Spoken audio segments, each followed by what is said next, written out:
Hello, this is James Corbett of CorbettReport.com. And this is James Evan Pilato of MediaMonarchy.com, and we both welcome you to the latest episode of The New World Next Week, our weekly 10-minute YouTube series where we go over 3 stories in a bite-sized form that will be accessible to all. So we welcome new and returning listeners. And we're going to get right into our first story, this by way of McClatchy News and posted to MediaMonarchy.com. Pentagon drops military charges against 9/11 plotters. The Pentagon on Friday, February 26th, officially dropped military charges against the accused mastermind of the 9/11 terrorist attacks and 4 other alleged conspirators, a development that likely foreshadows their transfer to New York City to face charges in a civilian federal court.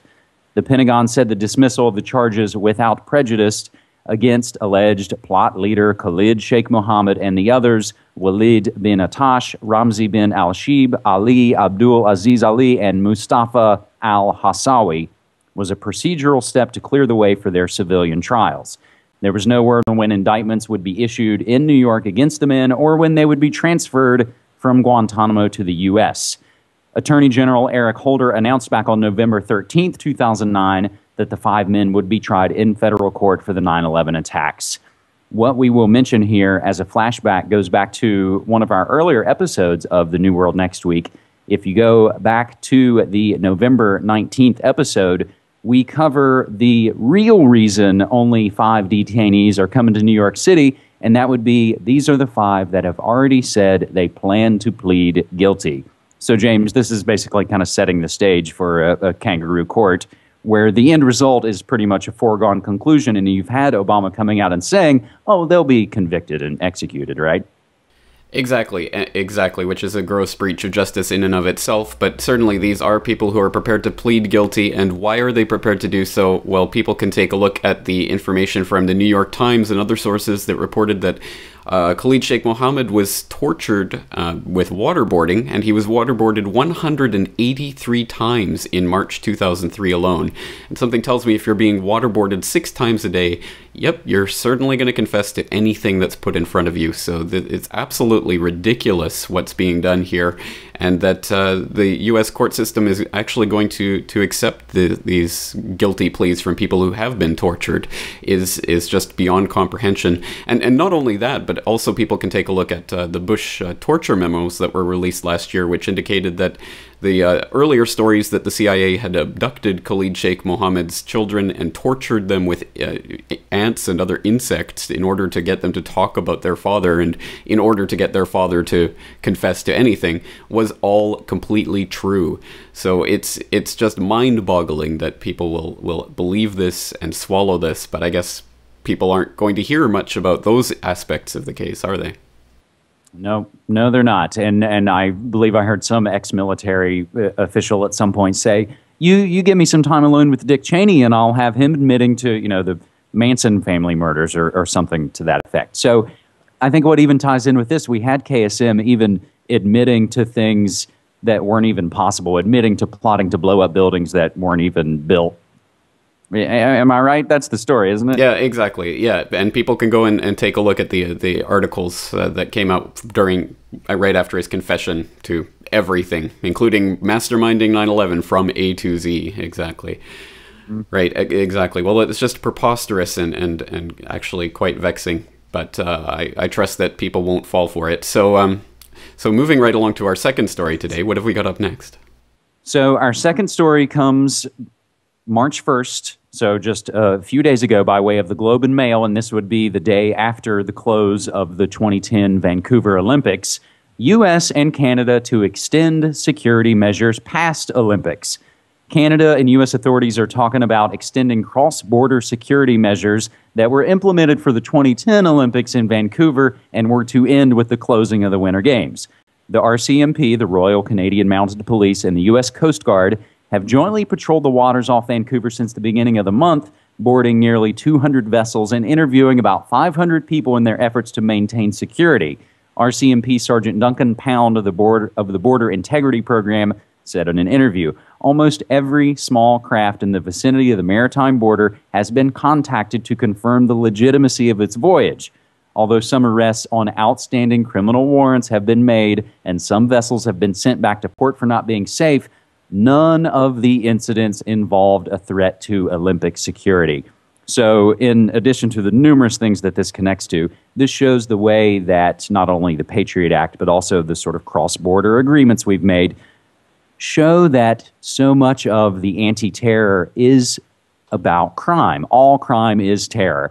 So they can say we're going after terrorists, but ultimately they'll bust you for old traffic tickets or what have you.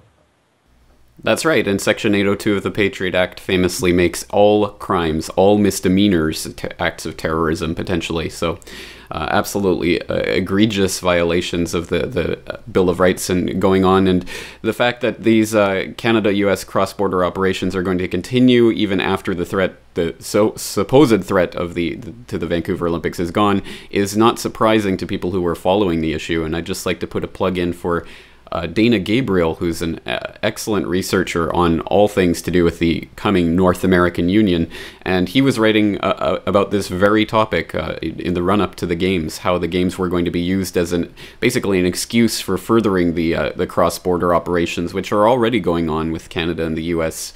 integrating their military and integrating their various forces, and this is just another excuse to roll the agenda a little bit further along. And we do have some great articles linked up as well in this posting on MediaMonarchy.com from Global Research about U.S.-Canada border security and military integration. One last point I do want to make about this, and this again ties to just the Patriot Act and just the encroaching controls, that it's so easy for the powers that be to amp up the security levels because of some imminent, clear and present danger. And when those things inevitably fall apart, as they always seem to do, the controls don't go away with it. It's easy to ramp it up, but it's seemingly impossible to remove it. Yep, funny how that works, isn't it? Well, again, it's a perfectly predictable result of what's going on, and again, I don't think most people will fall for it. And speaking of not falling for it, I think we have an excellent and very uplifting third story, so why don't you tell us about that? Absolutely. By way of arstechnica.com, Internet overtakes print in news consumption among Americans. The Internet has surpassed newspapers as a primary way for Americans to get news, according to the Pew Internet and American Life Project, Pew Research. They're one of the major polling organizations. That makes the Internet the third most popular news platform overall, with many connected users taking advantage of non-traditional consumption methods such as social media postings, personalized news feeds, and getting their news on the go. National and local TV stations still dominate the news cycle for most Americans, but the Internet now stands third in the list ahead of the national and local newspapers. Additionally, the majority of news consumers say they use 2 to 5 websites per day to get their fix, a number that Ars Technica thinks sounds just about right, but a surprisingly high number, 21%, rely on that one favorite site to get everything that they need. James? Wait, James. Listen, do you hear that? That's the sound of people actually getting smarter as we speak. Yes. Absolutely. What can you say about this except for the fact that this is absolutely incredible, and it's... Again, it's not really surprising because I think once people have seen what non-corporate controlled, non-foundation funded media looks like and what it can really do in terms of exposing information that you're not going to hear on the nightly news, but that's absolutely vital to these issues. Once people see the difference for themselves, how could they ever go back and plug themselves into that matrix? Absolutely. And newspapers are just the first domino to fall, but television news is going to be next, and the internet is going to take over, and that's why we have to fight so hard to keep the free and open internet free and open, and also to support the alternative media outlets that are out there bringing this real information. Because if we don't withdraw our support from the corporate-controlled media and give it to the alternative media, then the corporate-controlled media will ultimately win, and I don't think we can have that. And on that note, I understand that there is an exciting new way for people to help support MediaMonarchy.com. Yes, there is. Thank you. I have finally set up a P.O. box here in Portland and have also set up a PayPal bank account. And what really lit the fire under me to make this finally happen was, of course, our connection to our good friend Richard Grove of peacerevolution.org, his new documentary, 2020 Hindsight, Censorship on the Front Line.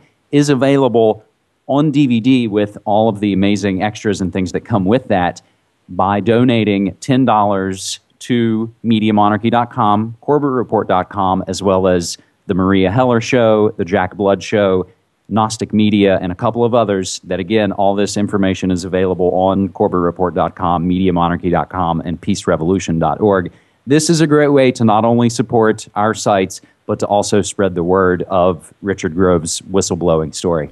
That's right, and I know you're too modest to do it yourself, so I'll do it for you. I really hope people will go out there and support MediaMonarchy.com, because the work you're doing is so incredible, and it really empowers me to do what I'm doing. So everybody out there, you better support the alternative media that's helping to inform you. And on that note, James Evan Pilato, thank you for joining me. Thanks so much, man. Take care.